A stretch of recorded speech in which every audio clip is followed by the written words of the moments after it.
Kita lanjut di ayat 105. Ya, ayat 105. Wa ka'ayyin min ayatin fis samawati wal ardi yamurruna 'alaiha wa hum 'anha mu'ridun. Ini minggu lalu sudah, tapi ini saya perlu perdalam lebih lanjut ya supaya dipahami ya.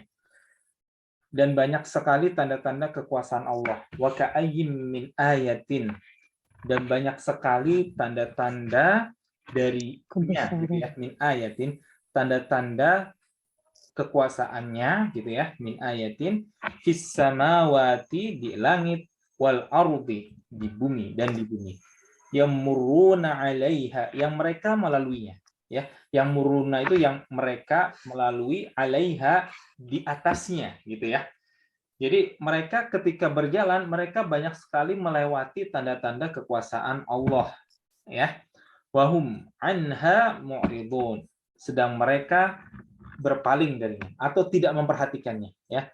Wahum anha mu'ridun ya. Hum di sini adalah kalimat tambahan. Karena mu'ridun di sini sudah menjelaskan mereka berpaling darinya. Jadi hum itu adalah sebuah penekanan lagi sebenarnya. Ya. Ini menekankan kepada orang-orang kafir Quraisy maupun kepada orang-orang Yahudi secara khusus. Karena orang-orang Yahudi adalah orang-orang yang diberi kitab, yang mereka sudah diberi kesadaran, ya, diberi wahyu yang melalui kitab mereka bahwa nanti akan datang nabi terakhir, ya, yang membawa risalah yang berlaku kepada seluruh umat manusia. Cuman mereka tidak mau mengikuti. Sebagian besar dari mereka ada yang mau mengikuti, tapi sebagian besar tidak mau mengikuti. Kenapa? Karena mereka merasa seharusnya nabi terakhir berasal dari golongan mereka, tapi ternyata Allah tidak memberikan itu terhadap mereka sehingga kemudian mereka berpaling gitu ya. Nah, ini juga berlaku kepada orang-orang kafir Quraisy ya. Di ayat lain ditekankan awalam yarau ilal ardi, dan apakah mereka, apakah ya. Ini adalah bentuk kalimat tanya, isim istifham ya. Walam, apakah mereka tidak yarau, memperhatikan, ilal ardi, di atas, ke bumi, ke arah bumi gitu ya. Jadi ketika mereka berjalan itu apakah mereka tidak memperhatikan bumi? Kam ambatna fiha, berapa banyak, kami itu berapa banyak, ambatna, kami tumbuhkan di atasnya gitu ya. Fiha ini di atas bumi, fil ardi di sini menggunakan kata ganti bumi. Jadi berapa banyak kami tumbuhkan di atasnya, min kulli zaujin karim ya, min kulli zaujin karim, berbagai macam tumbuh-tumbuhan yang baik ya, min kulli zaujin karim. Jadi kita sebagai umat muslim di mana ayat Al-Qur'an turun kepada kita, kita harus memperhatikan bumi ya, dan sebagai tanda-tanda kekuasaan Allah ya. Berapa banyak tumbuh-tumbuhan tumbuh di atas bumi, kenapa kita tidak memperhatikan? Kenapa kita sampai lengah memperhatikan hal tersebut sebagai bagian dari kekuasaan Allah? Ya, coba ibu-ibu, ibu-ibu saya yakin di sini kan banyak yang ini ya, hobi bertanam gitu ya. Ibu perhatikan bagaimana mungkin yang tadinya biji kemudian dia tumbuh akar, tumbuh batang gitu ya.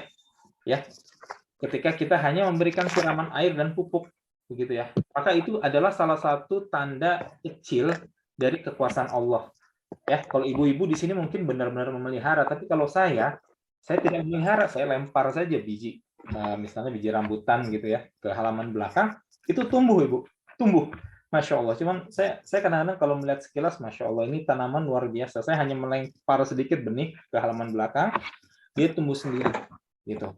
Ya, masya Allah, nikmat dari Allah ini harus kita syukuri karena dia adalah salah satu bagian dari tanda-tanda kekuasaan Allah, gitu ya.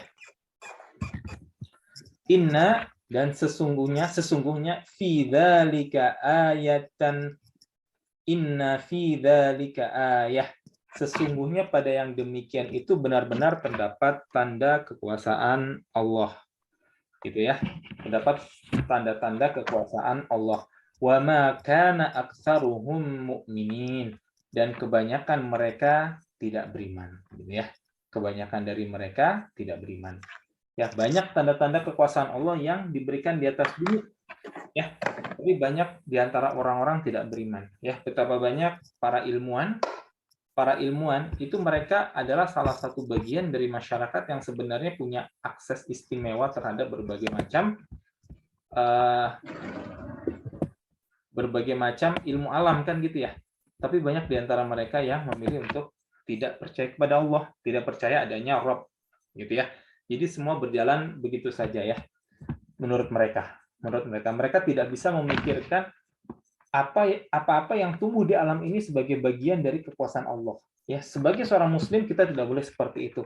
Ya, ibu-ibu di sini melahirkan, ibu-ibu sebagian di sini sudah pernah mengalami fase melahirkan, hamil melahirkan, maka coba dipahami lebih detail ya bagaimana mungkin hanya dari hubungan suami istri lalu timbullah anak dalam wujud yang sempurna begitu ya. Itu adalah bagian dari kekuasaan Allah. Ya, bagian dari kekuasaan Allah. Kita tidak boleh menerimanya sebagai suatu hal yang natural saja. Karena pasti ada yang menciptakan, pasti ada yang meniupkan ruh.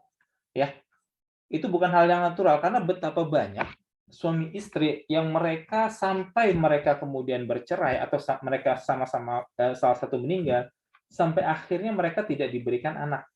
Ya, kenapa? Ya karena memang itu adalah benar-benar nikmat dari Allah kepada siapa yang dia inginkan, yang Allah inginkan begitu. Ya, itu adalah bagian dari nikmat maupun bisa jadi menjadi cobaan ya anak. Tapi kita harus memahami bahwa anak di sini benar-benar suatu kekuasaan Allah. Kita tidak bisa berjalan natural saja begitu. Ya Allah menghendaki maka terjadilah. Kalau tidak menghendaki ya tidak ada. Gitu ya. Jadi hal tersebut adalah benar-benar tanda dari suatu tanda kekuasaan Allah. Inna fi dzalika ayah wa ma kana aktsaruhum mu'minin. Oke, lanjut ayat 106 sekarang ya. Wa ma yu'minu aktsaruhum billahi illa wa hum musyrikun. Wa ma yu'minu, dan tidaklah mereka beriman ya. Wa ma yu'minu. Ini saya terjemahkan secara perkata ya. Nanti ibu-ibu di sini kita kalau menerjemahkan bahasa Arab ke bahasa Indonesia itu tidak bisa benar-benar harfiah perkata karena susunannya nanti bisa berantakan ya. Tetapi saya di sini mencoba menerjemahkan perkata supaya ibu bisa memahami makna dari tiap-tiap kata sekaligus sedikit belajar bahasa Arab ya. Wama, dan tidaklah yu'minu, mereka beriman, aktaruhum, sebagian besar dari mereka, billahi ya, terhadap Allah ya, illa wahum musyrikun, kecuali melainkan dalam keadaan mempersekutukan Allah.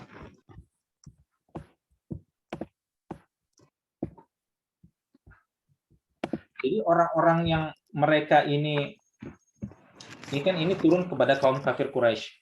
Ayat ini turun kepada kaum kafir Quraisy. Mereka sebenarnya memiliki iman kepada Allah. Mereka percaya Allah ini ada. Ya, mereka percaya Allah ini ada.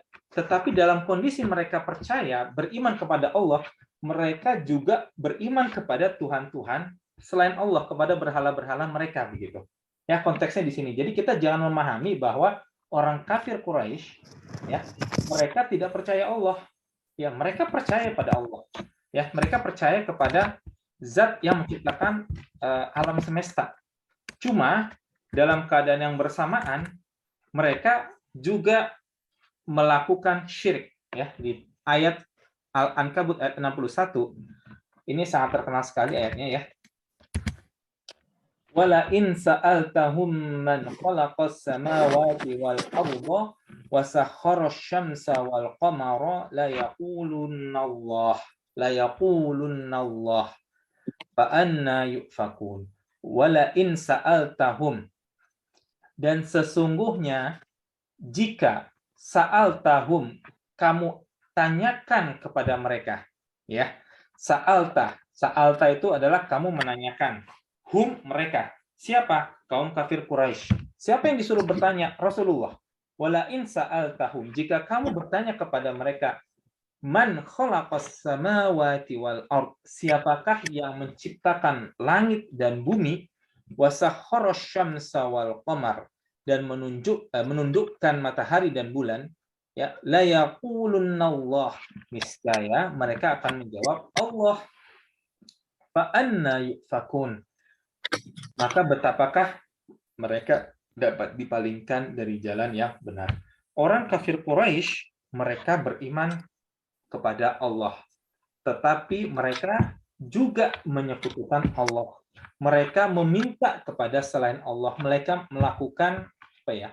Mereka menjadikan berhala-berhala mereka sebagai perantara atau wasilah kepada Allah. Gitu ya. Ini bisa dipahami dari dua jalan nih. Karena ini kalau saya dengar dari ustadz yang banyak, ada dua pengertian. Orang kafir Quraisy pada saat itu adalah bagian dari kaum pagan, ya, yang mempercayai banyak Tuhan, ya, termasuk diantaranya dari kaum orang-orang Romawi maupun orang-orang Yunani sebelumnya, gitu ya, ataupun dewa-dewa dari Mesir kuno. Orang kafir Quraisy adalah mereka bagian dari orang-orang pagan di zaman itu. Ya, dan sebagaimana orang pagan di zaman itu, orang-orang musyrik di zaman itu, mereka mempercayai banyak Tuhan, tetapi ada satu Tuhan sebagai pengatur, begitu. Ya, konsepnya mirip. Seperti misalnya kalau di orang-orang Yunani, mereka memiliki dewa Zeus, gitu ya, sebagai yang paling tinggi. Kemudian ada ya macam-macam, ada Mars, ya Hercules, kemudian banyak gitu ya, banyak Tuhan-Tuhan yang menjadi anak-anak Tuhan. Sehingga seringkali kaum kafir Quraisy itu menanyakan kepada Nabi, sebutkan nasab dari Tuhanmu.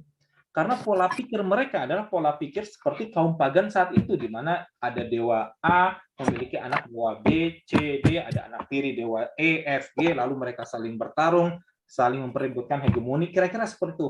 Sehingga Rasulullah kemudian disuruh menjawab, Qul huwallahu ahad. Katakanlah sesungguhnya dia yang satu. Qul huwallahu ahad. Allahus samad. Ya. Allahus samad. Dia tempat dimintakan segala sesuatu, ya. Allahus samad. Tempat meminta segala sesuatu. Lam yalid wa lam yulad. Allah tidak beranak dan tidak pula diperanakkan.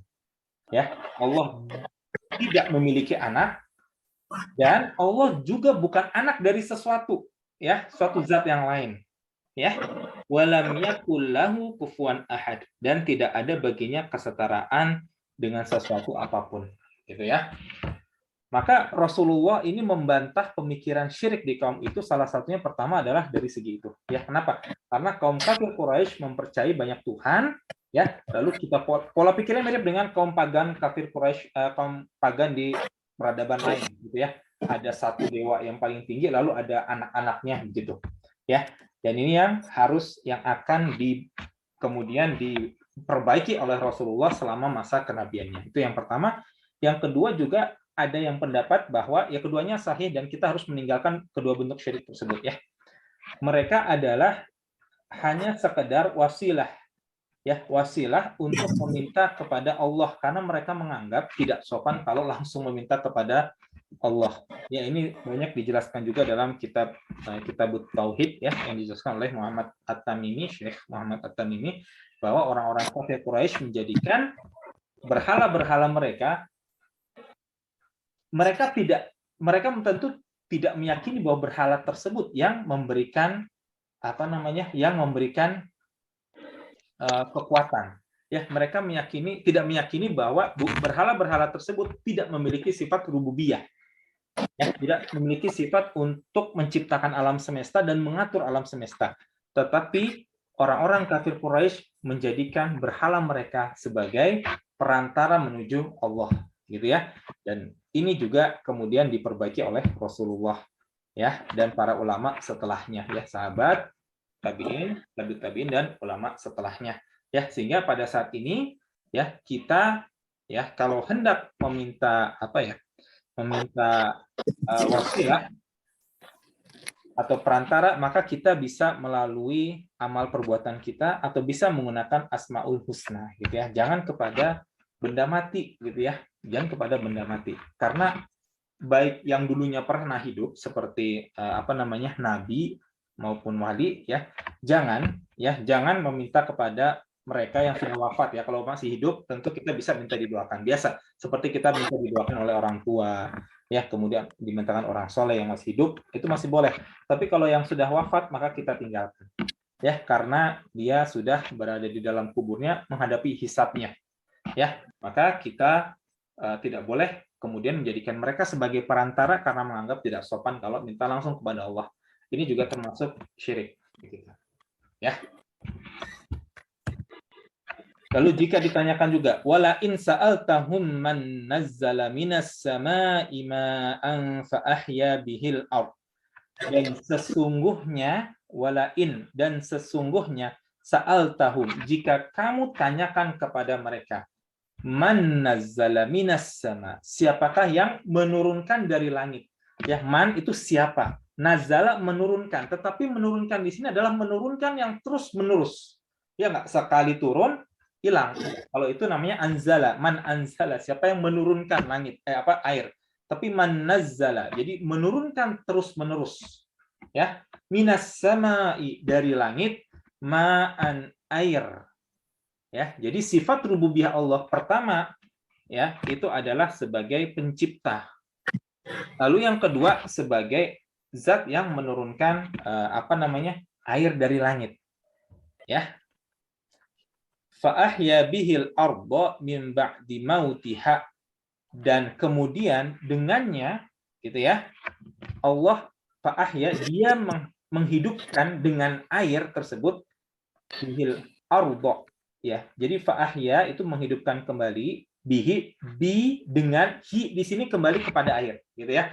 Jadi siapakah yang menurunkan air dari langit lalu menghidupkan menggunakan air tersebut, al-arda, tanah, min ba'di mautiha, ya. Jadi air tersebut menghidupkan bumi atau tanah sesudah matinya, yang tadinya tidak bisa digunakan sebagai pertanian. Lalu kemudian setelah air turun, hujan turun gitu ya, lalu dia hidup gitu ya, menjadi tempat hidup bagi tanaman, maupun kemudian kalau ada tanaman hidup, maka hewan nanti akan datang juga ke situ, sehingga dia menjadi hidup gitu ya, karena nanti akan diliputi oleh banyak makhluk hidup.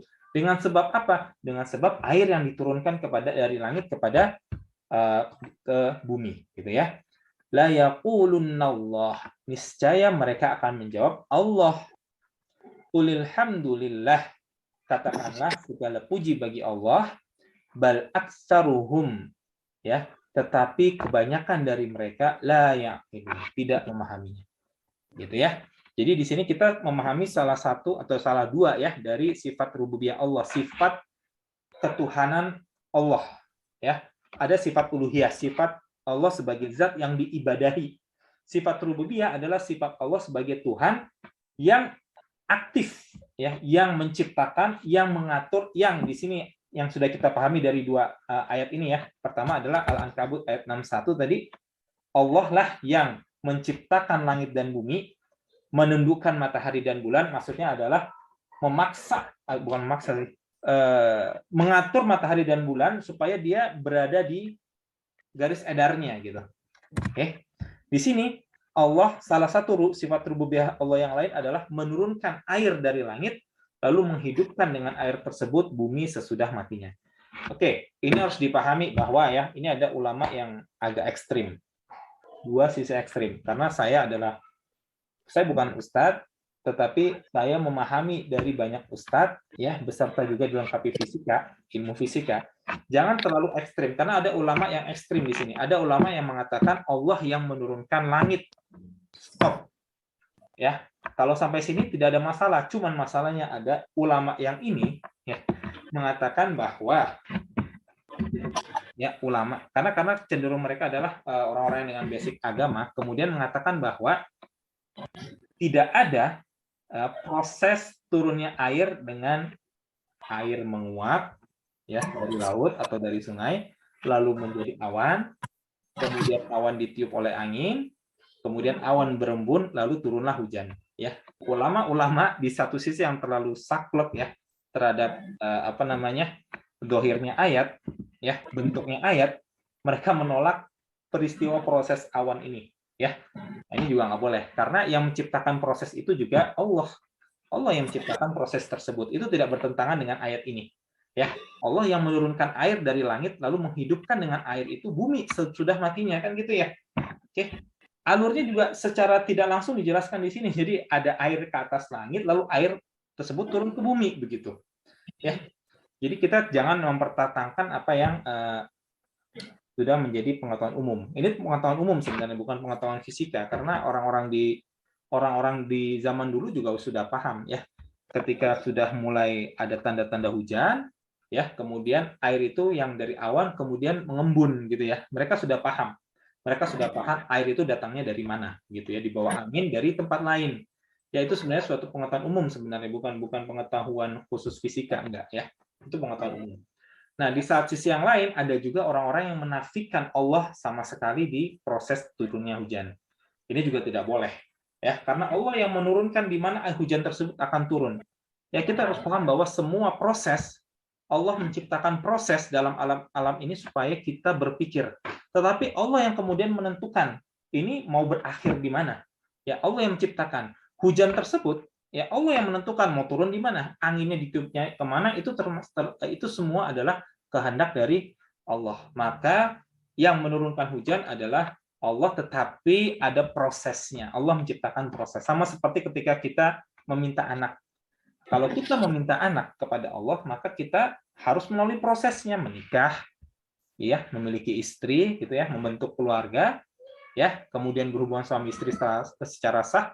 Lalu nanti ketika muncul anak juga nggak langsung muncul, ya ada proses kehamilan, begitu ya, sampai melahirkan. Nggak tiba-tiba muncul anak, gitu ya, nggak seperti itu. Ya, jadi ada proses yang harus dilalui, gitu ya. Orang-orang kafir Quraisy pada saat itu mereka sudah paham bahwa yang menurunkan air dari langit lalu menghidupkan bumi dengan turunnya air tersebut adalah Allah. Tetapi kebanyakan mereka tidak memahaminya di sini, maksudnya tidak menggunakan akal mereka untuk memahami hal tersebut gitu. Ya, ini yang harus dipahami dari ayat tersebut ya. La yaqilun. Ya, aklun ya, aklun ya, itu adalah akal. Di sini berarti menunjukkan mereka tidak menggunakan akalnya ya untuk memahami hal tersebut ya, untuk memahami bahwa karena Allah yang menurunkan, satu-satunya zat yang menurunkan air, yang menciptakan langit dan bumi, lalu mereka melakukan kesyirikan, maka mereka tidak menggunakan akalnya dalam hal ini. Gitu, ya. Maka kemudian kita balik ke tafsir ayat 106 tadi.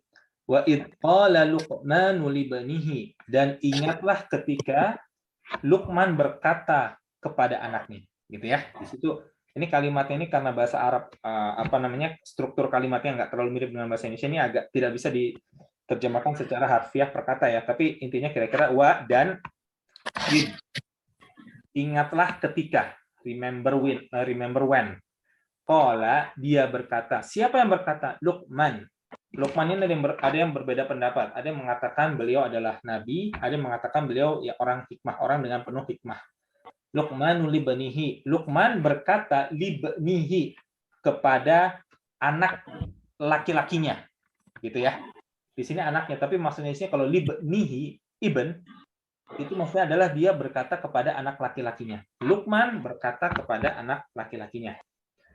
Ya, di sini adalah salah satu pelajaran penting bahwa seorang ayah terutama dia harus melakukan pendidikan kepada anaknya.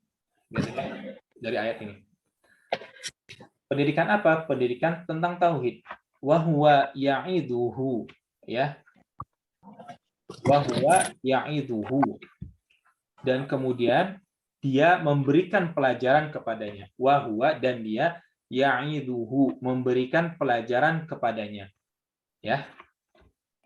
Ya bunayya, wahai anakku, ya, ini ya bunayya juga berkali-kali diucapkan oleh Yakub kepada para anaknya, ya, sebagai suatu kalimat kasih sayang, ya, terutama kepada Nabi Yusuf. Ya, di ayat kelima misalkan Nabi Yakub berkata kepada anaknya, qala ya bunayya la taqsus ru'yaka ala ikhwatika. Wahai anakku, janganlah engkau ceritakan mimpimu kepada saudara-saudaramu. Ya, jadi hubungan antara bapak dan anak dari masa lampau itu diceritakan dengan baik di Al-Qur'an ini. Baik ketika kasus Luqman kepada anaknya maupun Yakub kepada anaknya, kepada anak-anaknya, ya, kepada anak-anaknya. Karena anak-anak yang lain juga diberikan pelajaran di ayat di surat Al-Baqarah, ya, di surat Al-Baqarah saya sudah berkali-kali mengulang ketika Yakub dia hendak menemui Tuhannya, gitu ya. Di ayat ke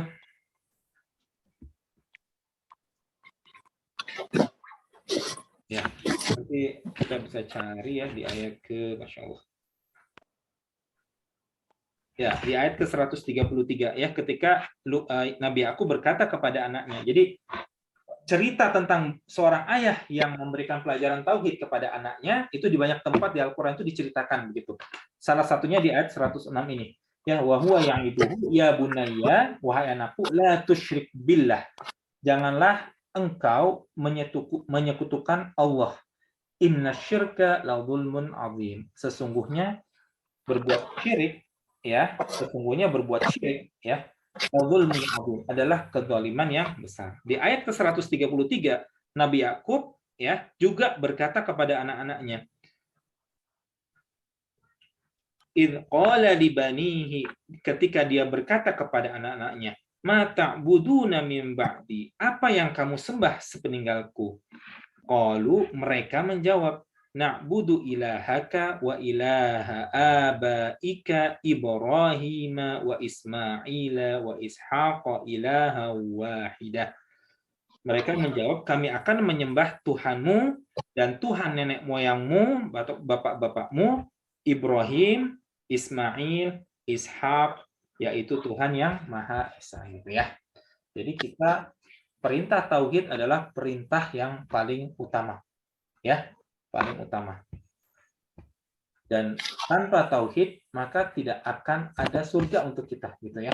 Orang yang berbuat dosa besar, ya, masih ada kemungkinan dia masuk surga jika masih ada tauhid di dalamnya. Tetapi harus diingat, orang yang berbuat dosa besar berarti tauhidnya tidak sempurna juga, ya, karena ada rasa berani untuk mengerjakan dosa, begitu ya. Tetapi ketika dia kemudian masih menanamkan bahwa Tuhan yang disembah itu hanya Allah, dan dia tidak menggunakan perantara yang dilarang untuk mendekatkan diri kepada Allah, maka insya Allah nanti jalan akhirnya dia akan selamat, begitu ya.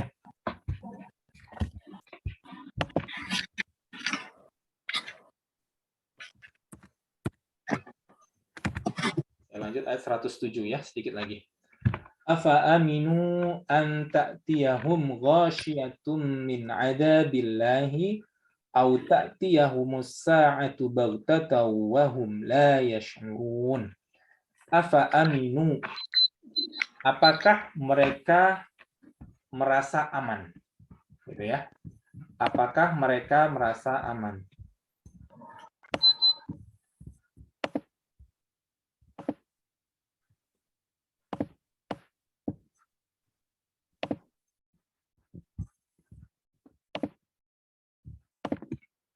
Apakah mereka merasa aman? Anta'tiyahum, dengan kedatangan ghasyatun min adzabillah, siksa Allah yang meliputi mereka. Nah, ini saya cetak tebal, ghasyatun. Ini kalimatnya, ya, seharusnya kalau diterjemahkan secara berturut-turut, afa aminu, apakah kemudian mereka merasa aman, gitu ya. Afa aminu itu seperti itu kira-kira. Apakah kemudian mereka merasa aman? Anta'tiyahum, dengan kedatangan ghasyatun, sesuatu yang meliputi, gitu harusnya. Sesuatu yang meliputi di awal, sesuatu yang meliputi min adzabillah, dari adab Allah, atau ta'tiyahumus sa'ah, kedatangan as-sa'ah, sang waktu. Tapi as-sa'ah di sini diartikan adalah hari kiamat. Ketika dikatakan as-sa'ah, maka maksudnya adalah the day, hari yang semua orang tuh sudah paham hari apa. Maksudnya adalah hari kiamat. Baghtatan ini adalah secara tiba-tiba. Baghtatan itu adalah suatu tiba-tiba yang orang itu tidak tahu itu tiba-tiba kecuali setelah itu datang. Jadi tiba-tibanya itu benar-benar tiba-tiba gitu. Ya tidak ada sama sekali tanda-tanda tiba-tiba itu datang gitu. Dan kita tahu itu tiba-tiba setelah itu terjadi. Ya. Kan ada tiba-tiba tuh yang kita udah tahu nih ini kayaknya bakal datang nih. Ini bakal datang. Cuman kapan harinya kita tidak tahu, tapi ketika hari terjadi kita sudah tahu dulu nih ini apa namanya sudah dikasih tahu nih orang-orang gitu. Contoh misalkan kalau kita tinggal di rumah tepi jurang gitu, orang sudah memberitahu bahwa ini hati-hati kalau rumah di tepi jurang bisa jadi nanti ada longsor dari atas misalnya. Kemudian suatu hari terjadi longsor, nah itu tidak bisa dikatakan baghtatan karena apa ya? Orang tuh sudah diberitahu gitu, suatu saat akan terjadi, ya. Tapi kalau baghtatan itu dia benar-benar terjadi tanpa orang-orang menyadari hal itu akan terjadi gitu. Wahum la yash'urun, ya. Sedang mereka tidak menyadarinya gitu. Ya. Ini saya cetak tebal. Kenapa maksudnya gosyakin? Saya cetak tebal. Contohnya kita lihat ini kita jelaskan dulu ya di sini belum. Afa aminal ladzina makarus sayyiati, maka apakah orang-orang yang berbuat makar yang jahat itu an yakhsifallahu bihimul ard, merasa aman dari bencana ditenggelamkannya bumi oleh Allah gitu ya. Au ya'tiyahumul adabu min haitsu la yash'urun, atau datangnya azab dari arah yang tidak mereka sadari gitu ya. Jadi orang-orang yang berbuat makar jahat ya, ini ditanyakan kepada Allah, apakah kalian merasa aman dari azab Allah? Ketika kita ingin melakukan perbuatan dosa, maka kita harus menanamkan ke dalam ya hati kita gitu. Apakah kita aman suatu saat nanti kalau kita dimatikan Allah dalam keadaan berbuat dosa? Ya, Masya Allah, itu adalah sebuah siksaan gitu kan ya. Ketika misalkan kita hendak berbuat yang maksiat, lalu tiba-tiba Allah menurunkan azabnya, ya, sehingga kita akan menjadi husnul khotimah, akan menjadi su'ul khotimah, maka itu adalah sebuah akhir yang buruk. Ya, dan suatu amal itu dilihat dari akhirnya begitu. Ya, dan kita tidak boleh merasa aman dari azab Allah. Ya. Jangan-jangan nanti kita mati itu bagaimana? Kita harus pikirkan seperti itu dari sekarang. Kita harus membiasakan diri untuk terus beramal soleh, ya, supaya kita mengingatkan kepada hati kita, jangan sampai kita dimatikan nanti, tiba-tiba datang azab Allah, lalu kita dalam keadaan berbuat dosa dan maksiat begitu. Ya, ini diingatkan oleh Allah. Apakah orang-orang yang berbuat makar yang jahat itu merasa aman dari bencana ditenggelamkannya bumi oleh Allah bersama mereka, atau datangnya azab kepada mereka dari arah yang tidak disangka-sangka. Ya, min haitsu itu adalah yang dari arah la yash'urun, yang mereka tidak sadari. Ada di Al-Qur'an yang lain ya. Kalau di surat At-Tahrim kalau tidak salah, min haitsu la yahtasib, ya. Rizki yang datang dari arah yang tidak disangka-sangka. Jadi haitsu ini adalah arah. Min haitsu dari arah la yash'urun, yang mereka tidak disadari begitu. Ya, nah sekarang kita coba lihat ghasyiyah. Ghasyiyah itu maksudnya adalah sesuatu yang diliputi dari segala arah. Ya, saya balik ke ayat 107. Afa aminu an ta'tiyahum ghasyiyatun min adzabillah. Apakah mereka merasa aman dari kedatangan siksa Allah yang meliputi mereka? Ya, jadi siksa Allah ini itu datang dari segala arah nantinya di akhirat. Datang dari semua arah. Ya, seperti halnya digunakan di surat An-Nur ayat 40. Au kadzulumatin fil bahril lujiyyi yaghshahu maujum min fawqih. Atau seperti gelap gulita di lautan yang dalam. Au kadzulumatin. atau kadzulumatin, seperti kegelapan-kegelapan ya. Jadi digunakan kata di situ jamak zulumat ya, gelap, sangat gelap sekali. Karena sangat gelapnya sekali digunakan kata jamak. Fi bahrin, di lautan, lujiyyin ya, yang dalam ya, fi bahrin lujiyyin ya, dalam lautan yang dalam, atau seperti kegelapan dalam lautan yang dalam. Ya, ini adalah gambaran orang kafir gitu ya. Jadi orang kafir tersebut berada di dalam lautan yang dalam. Yakshahu, nah, yang diliputi oleh ombak, yang digulung oleh ombak dari segala arah. Maujum min fawqih, yang di atasnya ada ombak lagi. Maujum min fawqihi sahabun, dan di atasnya lagi adalah awan. Awan apa? Dulumatun ba'duha fawqa ba'din. Gelap gulita yang bertindih-tindih gitu ya. Jadi mereka ini orang-orang kafir, ini gambar orang-orang kafir adalah orang yang di dalam lautan, yaghshahu, ini kalimat sama, kalimat akar katanya sama, ghasyah gitu ya. Diliputi segala arah oleh ombak ya, yaghshahu maujun min fawqih ya, yang di atasnya ada ombak pula. Min fawqi sahabun, min fawqihi sahabun, dan di atasnya lagi awan ya. Dulumatun ba'duha fawqa ba'din idza akhraja yadahu lam yakad yaraha ya. Apabila dia mengeluarkan tangannya gitu ya, dia tidak bisa melihat tangannya begitu ya.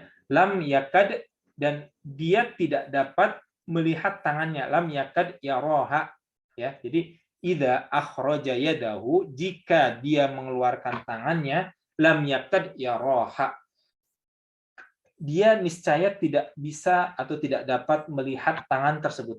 Wa man lam yaj'alillahu lahu, dan barang siapa yang tidak dijadikan atau tidak diberikan, ini kurang. Wa man lam yaj'alillahu lahu nuran, dan barang siapa yang tidak diberikan cahaya atau petunjuk oleh Allah, fama lahu min nur, maka dia tidak memiliki cahaya sedikit pun gitu ya. Jadi yaghsha itu adalah di serangan dari segala arah gitu.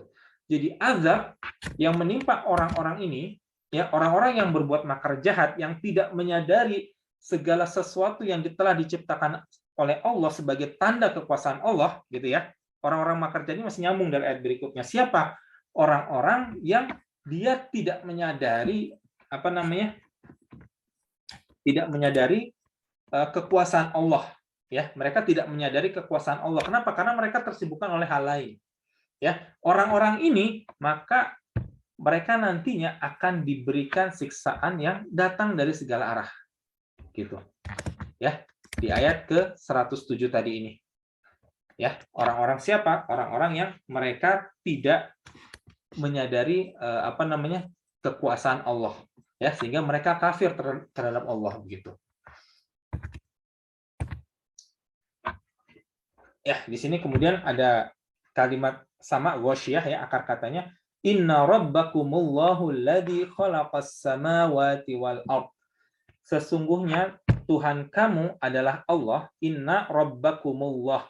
Nah, ini agak bingung ya. Rabb itu kan adalah Tuhan, lalu Allah bedanya apa? Ini ingat bedanya. Rabb tadi ya, Allah selaku zat yang aktif dalam ciptaannya. Allah yang menciptakan langit dan bumi, Allah yang menurunkan air, Allah yang mengatur alam semesta, itu Rabb. Jadi inna rabbakumullah, sesungguhnya yang melakukan itu semua, yang mengatur alam semesta, yang menurunkan air hujan, yang menciptakan langit dan bumi, Allah ya, yang satu-satunya yang harus disembah gitu. Alladzi khalaqas samawati wal ard, yang dia menciptakan langit dan bumi fi sittati ayyamin, dalam 6 hari. Ya. Kenapa harus 6 hari? Jangan tanya saya. Allah bilang begitu ya sudah. Allah menciptakan langit dan bumi dalam 6 masa. Ya, fi sittati ayyam ini sebenarnya 6 hari ya. Ayyam itu yaumun, yaitu berarti jamak dari hari gitu ya. Kenapa harus 6 hari? Wallahu alam, itu Allah yang maunya begitu ya sudah. fi sittati ayyamin tsumma stawa 'alal 'arsy. Kemudian dia istiwa bersemayam di atas arsy. Sehingga kepercayaan Ahlussunnah adalah Allah bersemayam di atas arsy.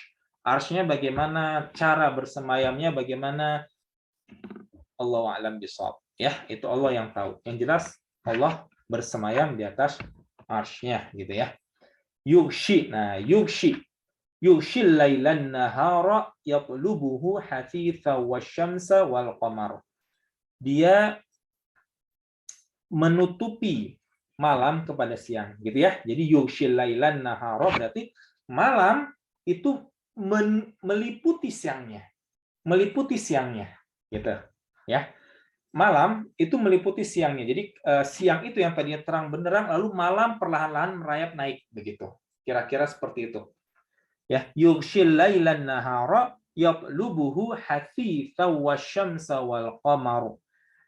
Dia menutupkan malam kepada siang yang mengikutinya dengan cepat.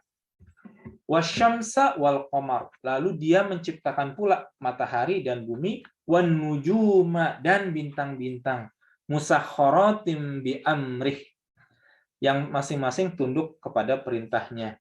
Ala lahul khalqu wal amr. Ingatlah, menciptakan dan memerintah hanyalah hak Allah.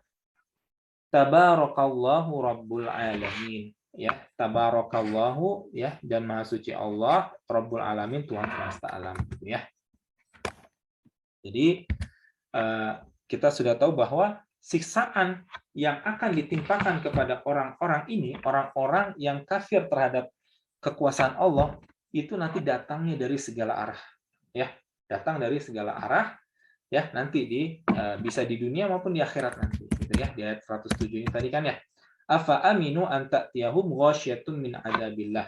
Siksa Allah nanti akan datang kepada mereka, itu arahnya dari segala arah. Ya, au ta'tiyahumus sa'ah, atau kedatangan kiamat kepada mereka secara mendadak. Nah, sekarang kita coba bahas baghtatan itu maksudnya secara mendadak bagaimana. Ya. Allah dalam surat Asy-Syu'ara ayat 202, fayatiyahum baghtatan, dan datanglah azab kepada mereka dengan mendadak. Wahum la yash'urun, sedang mereka tidak menyadari. Jadi baghtatan itu kejadian yang mendadak sekali ya, lalu mereka tidak merasa ya. Setelah terjadi baru ternyata mendadak sekali begitu. Ya. Jadi tidak disangka-sangka sebelumnya bahwa hal tersebut akan datang. Dan orang-orang yang orang-orang yang mereka itu kafir terhadap siksaan Allah, mereka mengabaikan semua peringatan kan gitu ya. Mereka mengabaikan semua peringatan. Sehingga ketika itu datang, mereka tidak memiliki perasaan waspada terhadap hal tersebut gitu. Sehingga digunakan kata baghtatan. Ya, kalau orang mukmin, kita sudah belajar tentang tanda-tanda kiamat gitu kan ya. Bahkan ada beberapa yang kemudian terlalu berlebihan. Ya, kemudian dihubungkan semuanya dengan tanda-tanda kiamat. Semua kejadian di alam saat ini di dunia lalu dihubungkan dengan hari kiamat. Tapi paling nggak itu menandakan bahwa kita memiliki pengetahuan tentang hari kiamat itu nanti terjadinya bagaimana. Ya, tanda-tandanya ada. Kapannya kita tidak tahu, tapi tanda-tandanya kita tahu. Tapi orang-orang yang kafir yang mengabaikan tanda-tanda kekuasaan Allah, mereka tidak memiliki kewaspadaan tersebut karena mereka mengabaikan semua tanda-tanda tersebut, sehingga nanti azab akan datang secara mendadak ya, yang mereka tidak menyadari. Kenapa? Karena mereka mengabaikan semua tanda-tanda yang sudah diberikan oleh Allah sebelumnya ya. Jadi insya Allah sampai di saat ini saya sudahi.